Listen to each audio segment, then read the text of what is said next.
The current drought is putting some serious stress on two of the Garden State's top producing crops.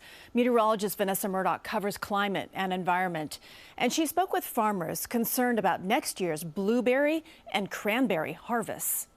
Cranberries harvested in Ocean County this October, some of the best in years. If you buy cranberries now, they're sweeter, they're more concentrated than I've ever tasted them before in my life. In part, thanks to the drought, says Peter Odemans, director of Philippi Marucci Center for Blueberry and Cranberry Research. In periods of drought, you have less fungi, and so the fruit qualities actually improve. The benefits of this drought on the cranberry crop and there. The actual harvest, one of the most challenging in generations, shares Stephen Lee IV of Lee Brothers Incorporated in Chatsworth. This seventh-generation farm, part of the Ocean Spray Cranberry Cooperative, floods its 130 acres of berries with water from here.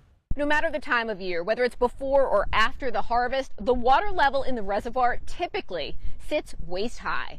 Not in 2024. Cracks in the bottom replace ripples on the surface. Still, the harvest continued, took longer, and cost more money. This is the first time, and since we've installed it back in 1997, that we've had to use 100% well water. You have to put diesel fuel into an irrigation pump to be able to pump water out of the well. Says more money spent on fuel in the last 6 weeks than all of last year. I don't remember a drought this severe. But even talking to some of the guys that have been here for 40 and 50 years, they also don't remember it being this dry.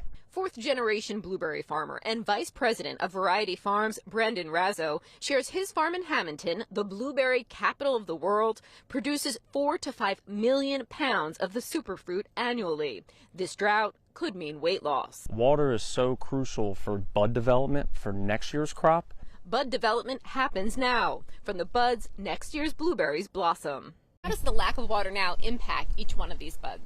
So you could get a reduced number of buds. Blueberries and cranberries, both perennials, says Odemans. Thus, the concern applies to these vines, too. Less water, you'll have smaller buds, less crop.